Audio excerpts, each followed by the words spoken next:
All right, so a little bit late here, guys. Sorry about that. I was actually streaming live on my own YouTube account. So that's what happens when you stay up late, wake up early. Brain fart there. So quick mic check, guys. Anybody out there want to just give me a quick mic check, and then we can roll on full steam. I might wait about 2 minutes to let some more people roll in before we officially start.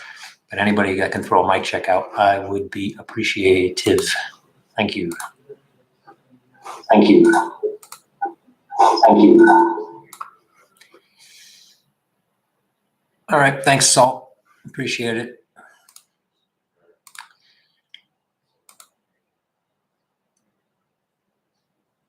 And Harold, thank you as well. All right, so I'm gonna wait until we get a few more viewers in here, since the link went up a bit late. So just let's hang around for maybe 30 seconds to a minute. 2 minutes. Let's make it 2 minutes. At 2 minutes, I'll you guys just see me working here in the background. So talk amongst chat amongst yourselves, I guess, as I work my way through this, and then we'll get started.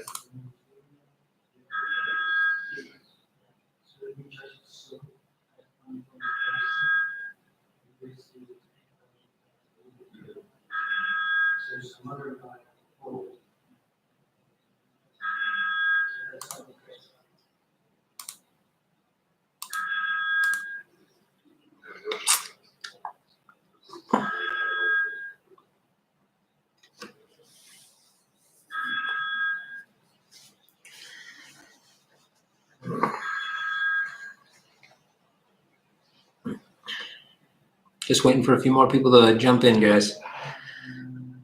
If you can't hear me or have some other comments you want to make, feel free to make it.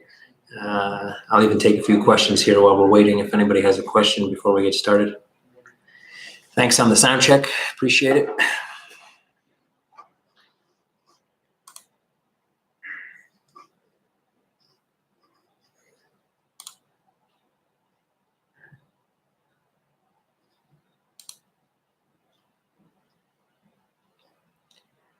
Stress level.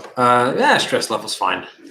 Telegram doesn't really bother me anymore. Never really bothered me, to be honest. I mean, sometimes, you just get, some guys just need to be dealt with, right? But as far as stress level, yeah, my stress level's fine.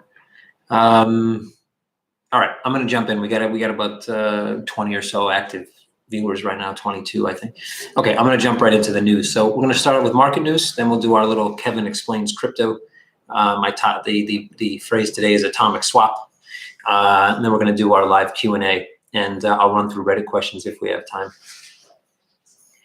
More information on leverage trading from Kareem. Little quick question here before I get started. I haven't been able to chat with anyone about that. So obviously right now, I think the next day or two, guys, is going to be probably over the weekend. There's going to be a lot of bug fixing and things like that around the exchange, and just making sure that things continue to operate smoothly and that we don't run into any downtime, et cetera. So I'm going to let my devs focus on that rather than our next release. Debit cards, another quick question. So yeah, we have a deal with Solaris Bank for the first iteration of our debit cards, at least in the EU. We do, however, need to fund some of the basically the card campaign. So we're waiting on some commitments that should come in towards the end of this month and early March to be able to fund that, and then that'll kick off. So more updates on that once we get the funding in place from the commitments that we already have on board. Okay, guys, I'm going to jump into the news row here so we can roll through that. I have an appearance on Block Live TV at 4:30, so it's about an hour and a half.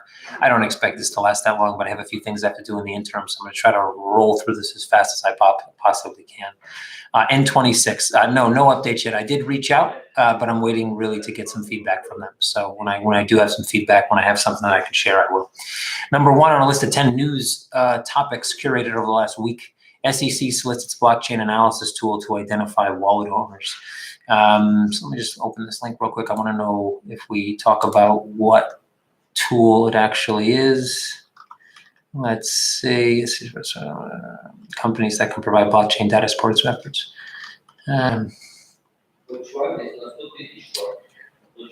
So I'm trying to see if they actually supply who the vendor is. I don't see it. Okay, well, look, the data that these vendors actually are picking up is usually scraped from the internet, so it's public data. So the SEC is basically just asking them to do their job for them. They're not providing private data, so I see no reason why they probably won't provide it, or any reason why they would even block trying to provide it. Not sure what the community might think about this. Probably the community doesn't like the SEC, that's for sure, more than likely. And them just soliciting data that probably already rings some bells in people's ears. But again, this isn't private data. So most, if not all, of these types of systems scrape the internet. They use scraping tools. Basically, they go out on search engines and find data that's publicly available, pull the data that they want. Let's say there's a news story about hacking on the, I don't know, somebody got their wallet hacked and there's a wallet address. Well, it'll find that wallet address, find some keywords, know that it's a hacked wallet, and then it'll get added to the hacked wallet list, for example. And then if somebody tries to send money from that hacked wallet to another wallet, it gets flagged in these transaction monitoring tools. So it's all public data. So it's just the SEC asking for help to parse public data. So I don't really see a big issue there. If they were asking for private data, like they were going to exchanges and without any type of court order asking for data on private individuals, that would be a problem. Number 2 on a list of 10, Bitcoin enters longest stretch of bear market. Well, most technical traders, most guys that trade technicals, most guys that look at charts always say, this is what happened before, so this is what should happen in the future, or they base their future predictions on what happened in the past. And to a certain extent, what else can you do, right? The only real way you can predict the market is to look at how the market acted in the past. But you should never assume that what has happened in the past will happen in the future.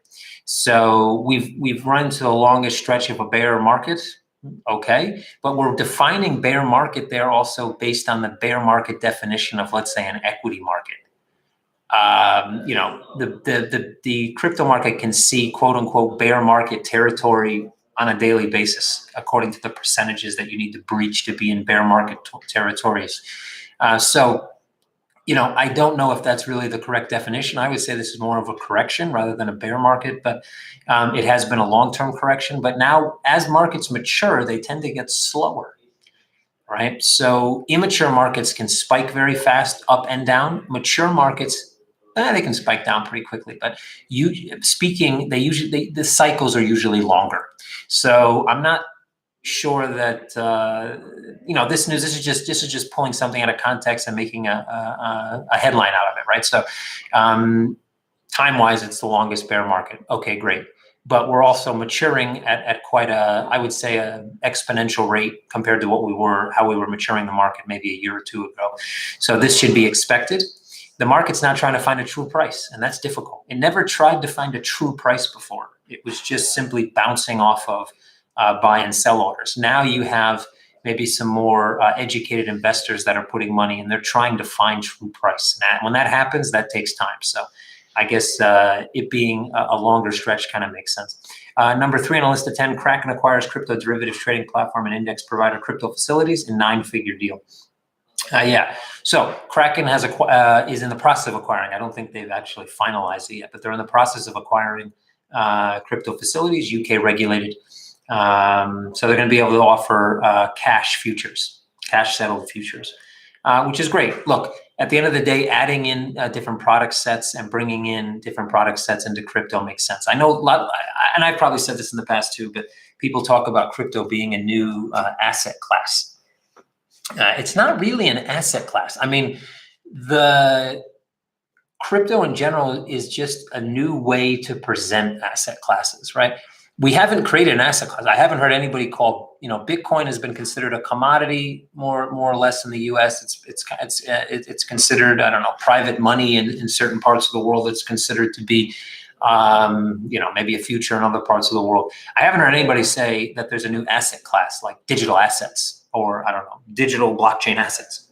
We haven't created that asset class yet. What we've created up to this point is a new way to basically commercialize, transfer, negotiate, and provide liquidity on secondary markets to existing asset classes. And yeah, we've created new types of assets, new assets, but we haven't really created a new asset class. But bringing in new ways to basically sell these assets, especially, the big thing about ETFs and futures is that people already know how to trade these things. That means they don't have to get a wallet address. They don't have to go out and get a wallet on their phone and figure out private keys and blah, blah, blah, blah, blah. They just need to go to a broker and buy a future, or go to a broker and buy an ETF or an ETP or an ETN. And market participants have been doing this for years. So it's just a way to get more people in the door. So good on Kraken for doing that. It's a good approach. Hopefully it's one that'll allow them to bolster their own business, and that's great. And there's many ways to bring new people in. We have our own ways of doing that, right? By going after, let's say, being a challenger bank and bringing in our TAM and our ATCF and different things like that to bolster our own client base. This is their way of bolstering their client base, and it's through quite a big acquisition. So hats off to them for that. That's great.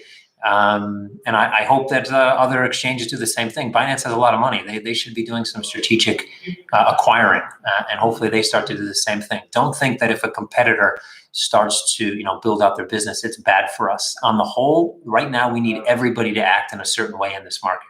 The better the larger players act now, the better it is for all of us. We can worry about competition at a later date. Number 4 on a list of 10, institutions taking crypto loans from Genesis for spot trading. Let me see. I'm gonna dig into this one just for a second here, guys, because I normally don't read these things because normally I don't really have to. But I just want to get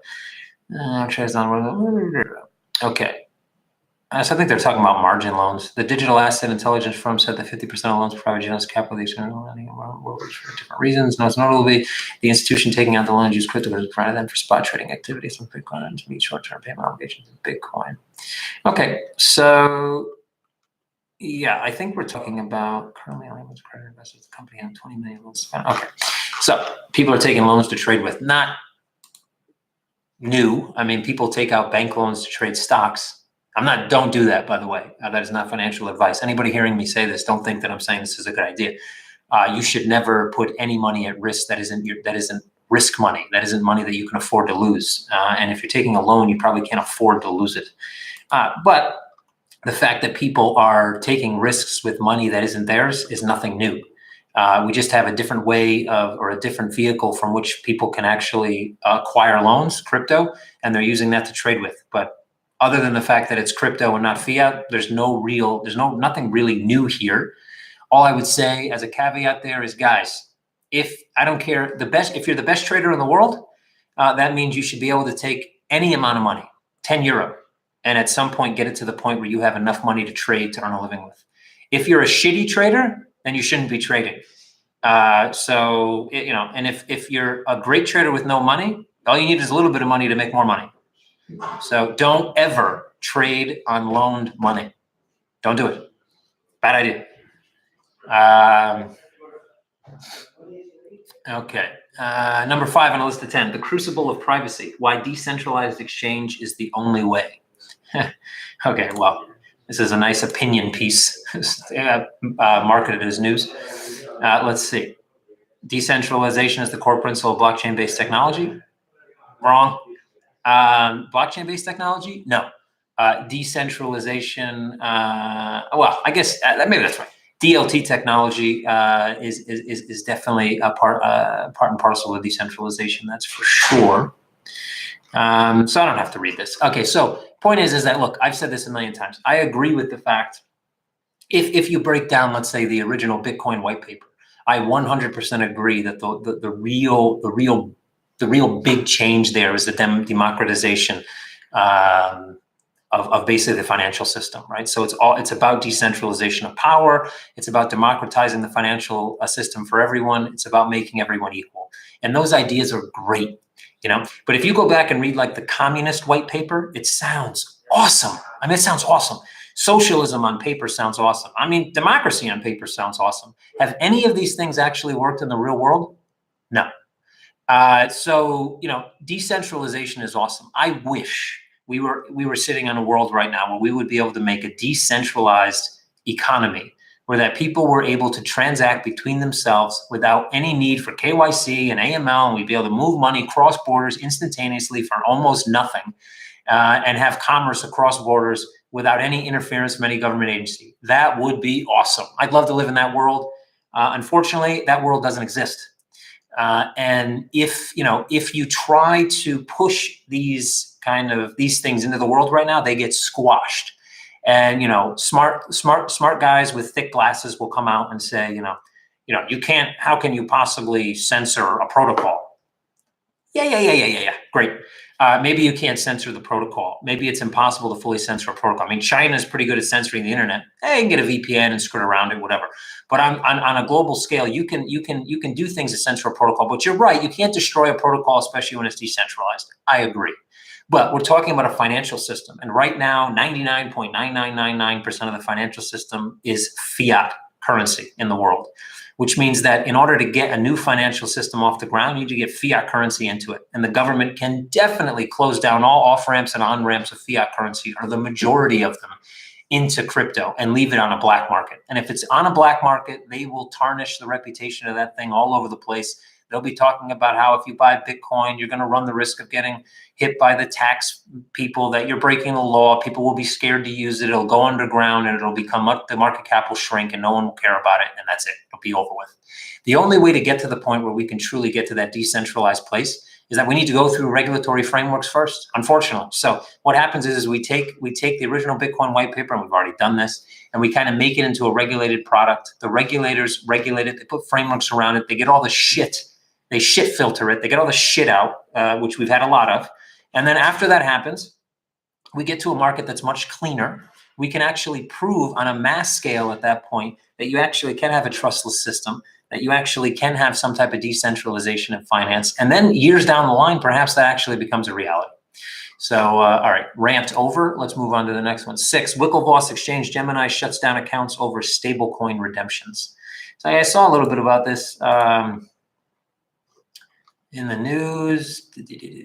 Email correspondence by CoinDesk shows OTC trader based in Latin America had his accounts closed after he informed Gemini that he planned to redeem several $1 million of GUSD.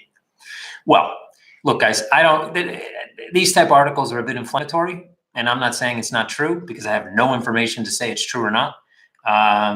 This article has basically hearsay in it, and apart from hearsay, it has a nice picture of the Winklevoss brothers standing in front of a Ocean's 8 sign. Which, obviously is evidence of wrongdoing right there. I mean, they went to go see that movie. That movie sucked. Anyway, point is that this is all hearsay, so whatever. But look, if I had a stable coin, and I don't, but if I had a stable coin on CoinMetro and somebody was going to redeem several million, then maybe it's a compliance issue. Maybe they've only ever deposited X amount of money, or maybe I have certain parameters set in place, or maybe those tokens are supposed to be vested. Maybe we had some private agreement between each other that they weren't going to be moved off the exchange. Maybe these guys were part of some type of underwriting. Maybe, I don't know, maybe there could be a million things right now. So I'm not defending them. I'm just saying it's hearsay. It could be true, but there's really no evidence here. It's just one guy saying one thing and one other guy saying something else. So we'll have to see what kind of more information comes out about this, and then make a comment on it maybe in the future. Number 7, Bitfury partners to launch Bitcoin mining centers in Paraguay. So Bitfury, obviously a big mining company, lots of mining operations in Georgia. I think they're also in Latvia as well. Paraguay, I guess, has some cheap electricity, and that's where they're planning on moving next. Good for them. Mining is their business. So obviously they're doing a lot of research and development to find out where they can get the cheapest power, where they can get locations, maybe water-based power. Maybe they're looking at solar. I don't know. But I'm glad to see some expansion. That means that either they're one of two things. They're either making money and they're looking to expand because they want to make sure they keep making money, or perhaps they're losing a bit of money under their current operations and they're looking at places that they may be able to make more of a profit. So whatever, either way, it's a business decision. And as long as you're making business decisions, it means you're still in business. So there you go. Number 8 on the list of 10, BitTorrent token is already near 6 times its ICO price. Yeah, well, I got to give it to Tron for this one. So, BitTorrent, one of the original distributed ledger distributed, well, software projects that had mass adoption. So Tron buying BitTorrent, great move. Great move, maybe from a technical aspect, but it's just a great move to bring in a company that basically started using this technology way before Bitcoin did. And yeah, 6 times its ICO price. Lots of hype around that. Again, this is a hype-based market right now still, folks. There's starting to be a bit of correlation. People are starting to correlate a bit the quality of a company to its token price on the open market. The problem is that a lot of these markets are segmented. So, there's really no price discovery among markets. So even now, the correlation is very thin. But there's a lot of hype behind that. Hype pushed up 6 times. Great. Let's see if it can maintain the price. Being pushed up 6 times is great, but can you maintain that price over time? That's what really counts. Quadra CX owes customers 190 million. Well, the CEO dying in India, until that's proven, I don't really know how much I'm going to trust that one. I'm sure there'll be more and more reports coming out about where that money is, where it sits, where it flowed, if it left the wallets after they said this guy passed away, if someone actually has access, if they don't have access. I'm hoping that the story is actually true and that, it's just unfortunate that their internal policies didn't have some way for someone else to have access in the event of somebody's death. But it's, right now, obviously, if you look at it from the outside, it looks like there's probably some nefarious action going on. That doesn't mean there is, though. So let's see when more information comes out, and then we can make a more, a better judgment on what exactly went down. Number 10 on a list of 10, Opera Android users in Sweden, Norway, and Denmark can now purchase Ethereum via browser. So yeah, great on Opera for trying to push a bit of mass adoption. At the end of the day, guys, mass adoption comes when there are real verified use cases that people can use either knowingly or unknowingly. I think the currency option is not the best way to push adoption.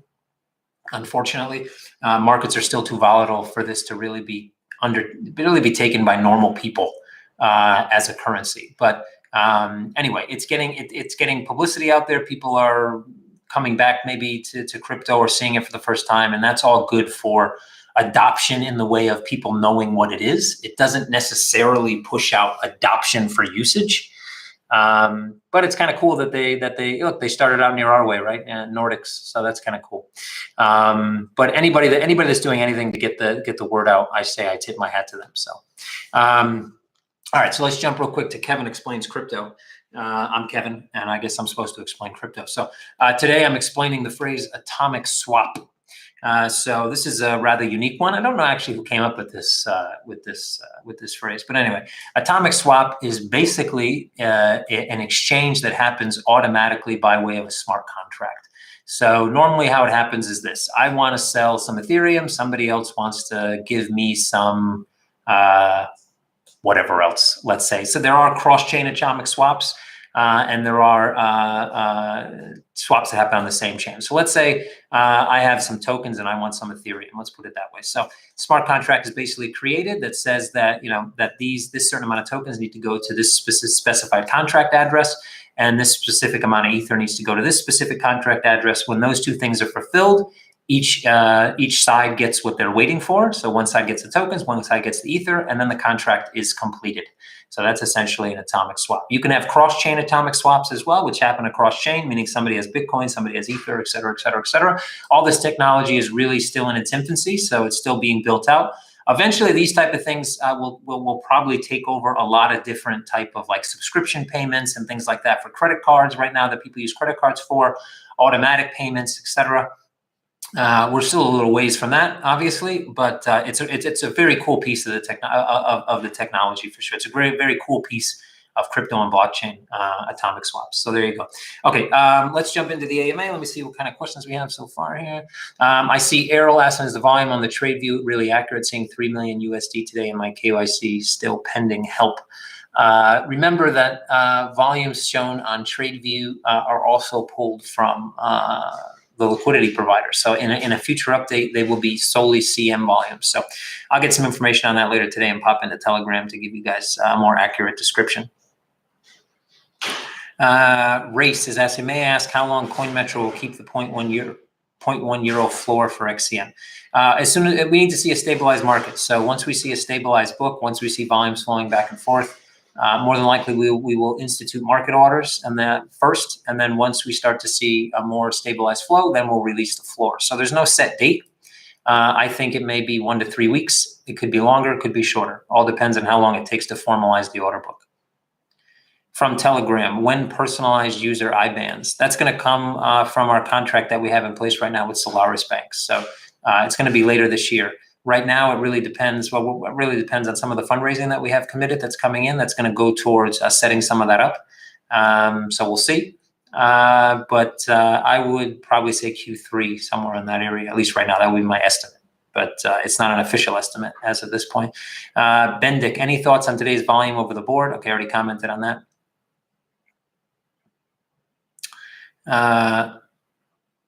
Socialism works in a lot of European countries, Kevin. Yeah, well, I would say democracy works in a lot of countries as well. I mean, it's working. It's actively working. Doesn't mean it actually works. Socialism works in a lot of European countries, but guess who foots the bill? Germany. Guess who was footing the bill before they unpegged the euro to the Swiss franc? Switzerland. Why do you think they unpegged the euro to the Swiss franc?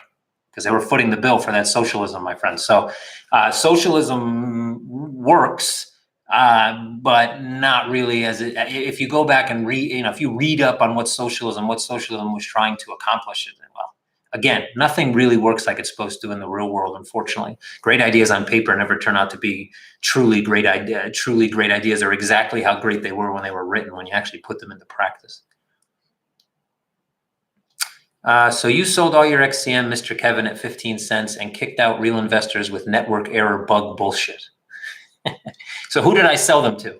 That would be my question. Who here bought my XCM at 15 cents? Because according to, I'm going to butcher your name, and this isn't on purpose, but Abhishek Kurana. So who actually bought my XCM that I supposedly sold at 15 cents? Please, somebody come on here and let me know. No one, I don't think anybody was able to sell anything at 15 cents. I think the first order actually kicked through at 3 cents. Why would I want to keep people out that could potentially be buyers, by the way?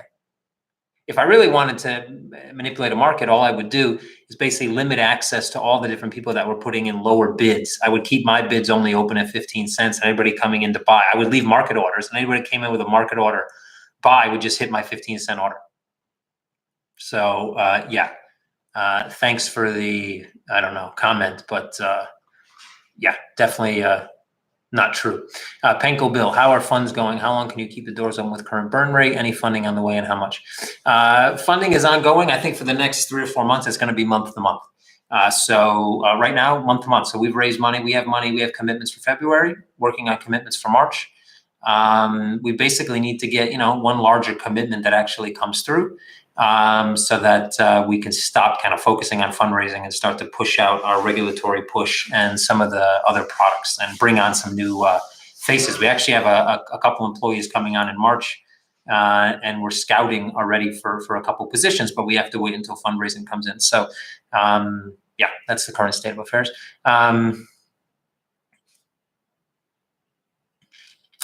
Is the current volume for BTC Euro real or fake? Again, this was mentioned already in an AMA in the past, but when we created the volume looks at the volume that's traded based on the orders coming in. Now, the order info we get coming in, for instance, from a liquidity provider includes the volume in their own book. So we're actually seeing some of that volume is from outside order books, not our book itself. That is being looked at, and it will be updated in a future release, but it hasn't been updated yet. So you're seeing basically a combination of our own order book and any external order book that may be feeding into ours.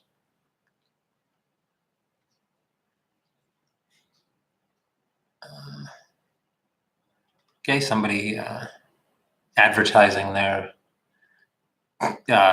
YouTube channel. New devs. Yep, we have some new devs that we're constantly looking for new devs. Obviously, we can't hire a bunch of new devs until we get funds in the bank to do so. But we're constantly on the lookout. We actually got a few resumes from some local devs. We're looking at some devs elsewhere as well. So yeah, always looking for new devs. And not new. Well, there is one new department, which would be business development, which I've been doing on my travels as well as fundraising, but business development will be a new department. Also in bringing in another COO and expanding some of the current departments as well. All right, I'm going to jump into one of the Reddit questions since I don't see another question here. Just from Johnny Dixon, Kraken, the first exchange to provide spot and futures trading. Binance now accepting credit card deposits. CoinMetro, $100 volume because Kevin has done the worst launch I've ever seen. Sorry. I know people love to go to the competition. Binance now accepting credit card deposits. Oh no, game over.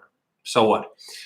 Kraken, the first exchange to provide spot and future. I don't think that's actually accurate because I think BitMEX already provided future. So yeah, maybe on the same exchange. I don't know. They haven't started doing it yet though.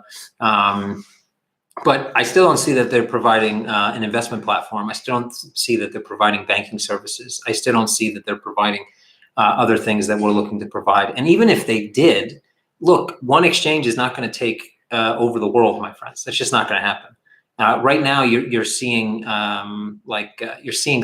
let's say, a lower amount of segmentation because obviously these guys have the money and they're the ones that are pushing money out and acquiring companies, and that's great. But at the end of the day, you're not going to see 2 or 3 non-government owned or not, and both of those are not regulated, by the way. The main Binance entity and Kraken are 100% unregulated. So again, I think looking at those things, and yeah, the worst launch ever. Well, I can't say that the launch has been without issues, but I wouldn't say it's the worst launch ever either. Back onto YouTube here. ETA and the ambassador program, I think would be the best thing for CoinMetro. Let us help you with the marketing. Yeah, we're actually right now going over all the details with some new colleagues and some of our old advisors to make sure that when we release something that's the best thing we can possibly do. So that's one of the next things on the horizon. We're going to try to do it within the next 2 weeks. So we'll see how that fares. Any benefits for ICO investors that hold and are not traders and are not interested in discounts? Well, benefits would be that you actually benefit from a rising price when that happens. What kind of benefits would you think? I don't know. Help me brainstorm here. I'm not sure what other benefits could be tied to a trading platform for token holders, at least off the top of my head. But if we can think of something that actually makes sense that we can do, then we'll do it. The Kaiser, the email sent out this week mentions getting a discount on fees after buying and holding a certain amount of XCM for 7 days. How long does the discount last? Just this month.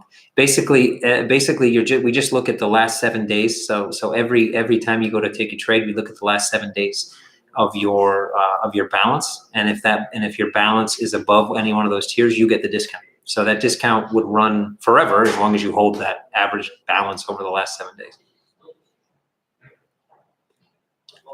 Are you Muslim? Are you asking me if I'm Muslim? No, I'm not. Hi, Kevin. What's currently the policy for burning XCM, if any? We have actually, for regulatory reasons, Brian, we're actually in talks with the FSA right now about just that. So I'm going to refrain from answering that question, unfortunately. Hopefully I'll be able to touch on it next week. So sorry about that. What do you see that has to happen to raise the price of XCM after the initial dump? Usage. Platform usage will raise the price of XCM. Platform usage. Boom. So it's demand. The platform usage will bring demand. Any HTML5 banners? I would like to put them on my website. We do have banners. I don't know if we have HTML5 banners in our arsenal. I think we do. I know we made some through our token sales. I don't know if we have any ready for other types of marketing, but I'll get marketing on that. We're gonna, with our ambassador program, we'll be creating basically like a media kit for everybody, so they'll have things to use to advertise with. Can everyone do? I'm not sure what that question is, Usama. So if you can, I don't know what "can everyone do" means, but if you can clarify, I can answer the question. Carl, maybe quicker access to ICO and CM. Well, that is one of the perks. So if you are an ICO contributor, you will get first access once we launch that ICO Express platform to tokenized assets that are being released. So yeah, that's already actually included as a perk.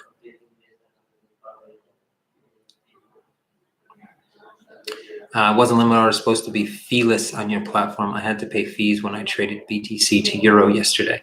Hey, David, send your order information to support. Let them have a look, and they'll get back to you. And if you still have an issue, you can always reach them out to me directly on Telegram. Any banners? Yep. As I said, well, I'll have marketing take a look, but rest assured that once the ambassador program is released, there will be a media kit with files that you'll be able to use, banners and different types, sizes, and etc. Easiest way to access the AMA summaries. I always have problems trying to find them. I don't know if we're still doing the AMA summaries since this new kind of shortened version has been released. Usually they were posted on Telegram on the updates channel, CoinMetro updates at CoinMetro updates, but I'm not sure that we're actually still doing the written summaries. I've answered one of them. I'm gonna as soon if we don't have any more questions rolling in here, I'll keep answering the Reddit questions actually. So I can answer another one here. We have Ivolshi. You only have 3 developers, front end, back end, and blockchain. How do you actually expect to have a competitive business when you lack the core human resource? We've had way more than 3 developers for most of the time that we've been developing. We actually reduced our development team basically to cut costs, and we cut people out that simply weren't carrying their own weight. And now we're looking to rebuild that team. But at no point have we had just 3 developers. That's not factual. Are you happy with the marketing you've implemented so far? Any plans changing or keep it as is? If changes were planned, can you share them? Many changes are planned. The problem is funding. Marketing up to this point, I think, has done a great job on the shoestring budget they have had and the ability to drum up organic traffic. We've been able to sustain the same traffic to the website ever since basically the token sale, and I think that's quite an accomplishment. And they've been having to wear multiple hats, doing some graphic design, doing content creation, doing social media, all types of different things that some of the people in the team just weren't supposed to have to do. So yeah, will changes be made? Of course changes will be made, but it also requires money for those changes to be made. So as we bring in funded from our equity raise, then we'll start to see those changes come into place. We've talked about what we're going to do on marketing many times. We're going to do everything that everybody else does, but we're also going to focus on out-of-the-box things, something like our airport gate that we did here, the billboards that we did here locally, doing those in different regions around the world, and also focusing like we were before, focusing on PR. I'm on Blocks Live TV now. I've gotten offers to do other types of live media, eventually probably something like CNBC and things like that, but it all comes with time. But again, it all depends on being able to have the budget to be able to spend on it. Carl P, what is the budget for marketing at the moment? Budget right now is extremely thin. It's probably under 5K. And that's because we need to focus that money to make sure we can maintain operations. And unfortunately, marketing is super important, but if you spend the 5K and you don't see a return, or you don't see a return immediately, that 5K could cost you 1 or 2 or 3 employees for that month. And unfortunately, that would slow down operations, would slow down KYC processing, would slow down getting people on the exchange. So, at some point, you have to make a tough decision. Osama, how can I make more visits to my site? How can I protect it? I think you might be in the wrong chat, my friend. I don't know how to answer that question. I'm sorry. I don't think that pertains to CoinMetro, particularly. So, CoinMarketCap after minting, after official minting, which will happen later this month. At least that's the planned schedule so far. And it depends if CoinMarketCap wants to charge us to get listed. Then it may take a bit while longer, but we will petition them to get listed once it's minted.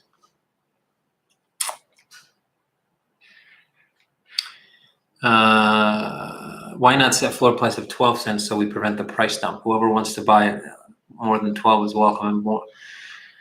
That would be that just wouldn't be fair, to be quite honest, because there's some people that bought at less than 12 cents and simply want to get out. The most important thing is that we get people who really want out should get out now.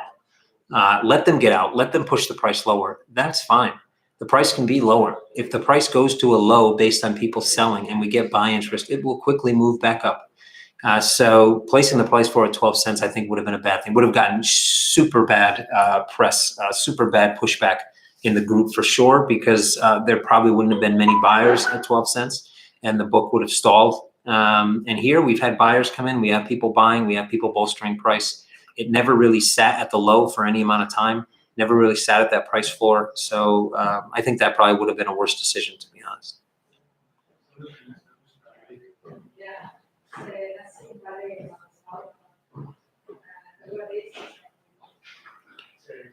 Just to qualify, when you log in and are supposed to enter the authenticator, it's very easy to exit out the window by just pressing anywhere. All right, yeah. Well, if you should post that into the demo feedback channel on Telegram, and then our guys can have a look. All right, guys. I'll take a few more questions, but then I got to run because I got to prepare for this Blocks Live TV thing. And I got a few things I have to do before that, so I need a bit of time to get those done. Are you positive on the exchange growth going forward, Kevin? Do you know how many users it currently have? Current users, active users, off the top of my head, no. I haven't looked at I've looked at that data. Actually, I've been quite busy the past couple of weeks, unfortunately, with many other things. I'm positive with the way we're progressing in on many sides, and on some sides, I wish we would progress a bit faster. But overall, I think based on some hardships that have happened inside the company, that we're not doing that. We're not doing bad, and that we can only get better as we move forward. And I think we have been getting better, and we've been tightening up a lot of loose ends and moving forward, and we'll continue to do that. So yeah, I think we will start to see some more growth once we start focusing on growth, which is something we haven't focused on yet. And we currently are brainstorming on many different ways on how we can do that organically. And we're bringing in help from our advisory team that we had during the token sale to do just that. And I think over the next coming weeks, you're going to start to see some pickup in growth. But time will tell. Time is the best indicator of anything. CoinMetro, Peter North here, old porn star question: would Bitcoin crash with a war? Would Bitcoin crash with a war? No, Bitcoin shouldn't crash with a war. In fact, if Bitcoin is quote unquote a store of value, history would tell you that with any type of turmoil, macroeconomic turmoil, Bitcoin would only go up. Have you read through the airdrop family model proposed by Oliver and Steven? Yes, I have. Actually, it's one point that's on my list to discuss with our advisors as well. What daily volumes is CoinMetro doing at the moment? I don't have the information in front of me, guys, but next week we can definitely discuss that. And I'll come in Telegram at some point, hopefully this weekend, and we can discuss it as well. Not sure, Peter, Pedro asked, I'm not sure it's been mentioned already, but any news on cash injection from third parties? So fundraising. Yeah, fundraising is still continuing. We have commitments for February. We have commitments for March. We're still waiting on larger commitments so that we can move forward with some things like regulatory push and things like that. But they're coming. It's a battle. There's a lot of guys out there doing equity raises right now. So it's hard to lots of traveling, and I'm going to be traveling again in the next week or so. Hong Kong Blockchain Week coming up in March, which is going to be quite a big event. A few travels into London, Stockholm, Warsaw for different investor meetings. So, and possibly some type of roadshow in mid-March, 5, 6, 7 different cities in Asia. So lots to be done. But yeah, it's coming in. Hey, Brant, balance says that it's 0. Click on your wallet. Click on the wallet so it displays the entire history. If you're on your mobile, scroll to the right, and you'll see either you have your tokens are vested, and that's why the available balance shows as 0, or you may have not fully passed KYC. Can you tell us about Bitcoin? Not sure what Bitcoin is, Osama, sorry. Hi, Kevin. Just want to say thanks for taking time out to these AMAs. It's appreciated for me, at least. I'm not sure others, and great for transparency. No problem, Sam. Look, I like doing these things. I know some people kind of say that they're meaningless or something, but I think there's a lot of meaning behind them. I do them every day if I could. Unfortunately, that's not possible. Okay, guys, I got to wrap it up here. I'm just going to answer one thing from Robin, because I just want to. This is Robin Tierman asked in an old AMA. This is on Reddit. The launch of XEM trading would happen with a live AMA, and then why did we go live at 0-0? Yeah, I think it was a mistake to go live at 0-0, guys. And unfortunately, I was out of the loop a bit because I was traveling when that decision was made between devs and marketing and things like that. In the future, we won't be doing that. I think it's because when we were doing the ICO, because we had people globally, we just use 0-0 GMT kind of as always like the time to kind of move things forward, especially during those flash sales and things. I think it just stuck in people's minds. But yeah, hindsight, bad decision. And we won't be doing that again in the future.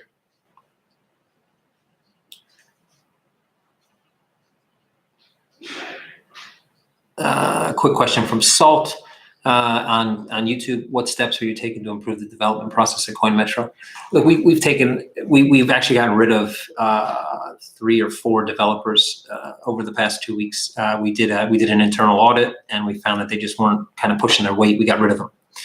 And now we're hunting for new developers. We also have implemented over time different tools that we use, different ways that developers communicate with each other, different modeling on how we actually do the development, like sprints and things like that. So there's been constant changes. The problem is that, as you bring in new developers, some new developers work in different ways. Some of them get siloed.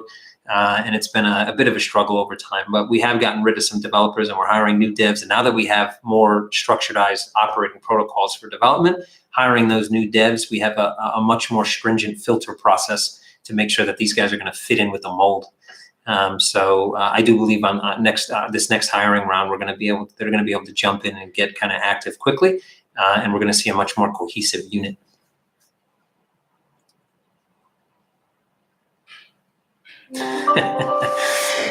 Please end today's AMA with "Don't look at the XCM prices." Okay. All right, guys. So I'm signing off here. Don't look at the XCM price. But seriously, guys, look, we put a floor in at 1 cent. We've held above the floor, which means there is a bit of buying pressure, which I think everybody should be happy about. And look, guys, it's a market. So people were willing to sell at a price and they sold at that price. That doesn't mean that's the true value. We're going to take some time to find the true value of XCM. It's definitely not 1.6 cents or 1.8 cents. That's for sure. Thank you, Wang Dong. Your balding patterns are the same as mine. I guess we are brothers from another mother. So awesome. Anyway, guys, have a great weekend. Don't look at any pricing. Don't stress out. Don't get stuck in Telegram with the trolls, because I'll probably be doing that. And anyway, have a good weekend. Try to spend some time with friends and family. We'll still be working here behind the scenes, making sure that the platform works as best as it can be. And that's it. Catch me on blockslive.tv at 4:30 in the next 40 minutes. I'll be live there. So if you guys want to see my face again, not sure why, but if you guys want to see my face again, I'll be there. So check me out. And see you guys next week. And see you guys in Telegram.